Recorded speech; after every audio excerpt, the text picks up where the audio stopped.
प्रदेश में इन दिनों आगामी विधानसभा चुनाव के चलते सियासत गरमाई हुई है।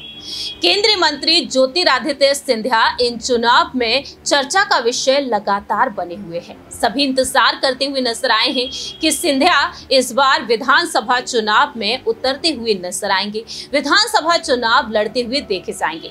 हालांकि ऐसा होता हुआ दिखाई नहीं दिया है। पार्टी हाईकमान ने सिंधिया को किसी भी विधानसभा सीट से मैदान में नहीं उतारा है।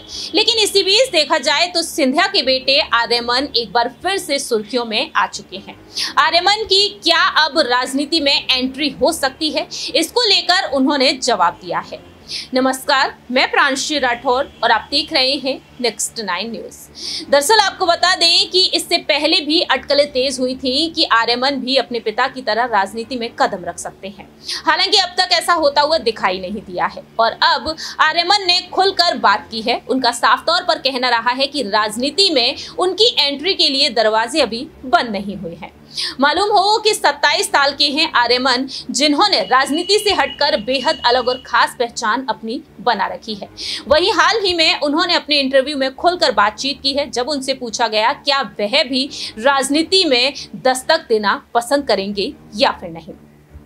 दरअसल आपको बता दें कि ज्योतिरादित्य सिंधिया के बेटे आर्यमन सिंधिया ने कहा है कि अगर वह भविष्य में राजनीति में कदम रखते हैं तो वह देश की राजनीति में युवा पीढ़ी की झलक पेश करना चाहेंगे और युवाओं को प्रभावित करने वाले मुद्दों पर ध्यान केंद्रित करेंगे।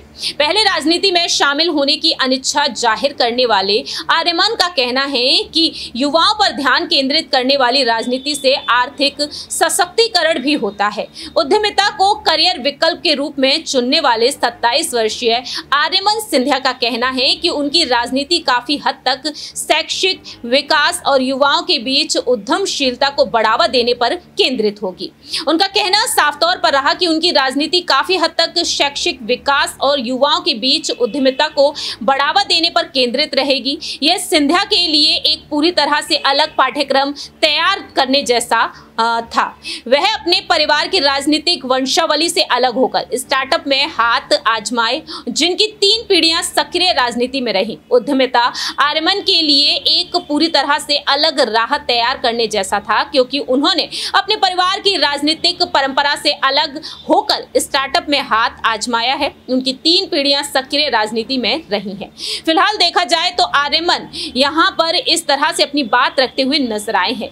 ज्योतिरादित्य सिंधिया के बारे में अगर बात की जाए, जो नरेंद्र मोदी सरकार में केंद्रीय नागर विमानन मंत्री हैं, और देखा जाए तो उनके बेटे अब यहां पर साफ तौर पर अपनी बात रखते हुए नजर आए हैं कि वह भी राजनीति में कदम रखना पसंद करेंगे। लेकिन यहां पर भी उन्होंने खुलकर अपनी बात रखी कि आखिरकार किस तरह से वह रुख अपना सकते हैं। आर्यमन का कहना है कि अगर मैं भविष्य में राजनीति में शामिल होता हूं तो युवा पीढ़ी की झलक और एक युवा दृष्टिकोण होगा। मैंने अर्थशास्त्र की पढ़ाई की है, मुझे पढ़कर जो समझ आया उसके अनुसार भारत को अपनी उत्पादकता को मूर्त रूप के लिए वास्तव में देश के युवाओं पर ध्यान केंद्रित करने की जरूरत है। इनका कहना साफ तौर पर रहा कि दरवाजे पूरी तरह से बंद नहीं किए गए हैं। हमने यानी कि परिवार में इस बारे में बात की है और हमेशा मैंने इस बात को समझा कि आपको कोई भी दरवाजा बंद नहीं करना चाहिए। भविष्य में मैं राजनीति में आ सकता हूं, लेकिन निश्चित रूप से अभी ऐसा कुछ नहीं है।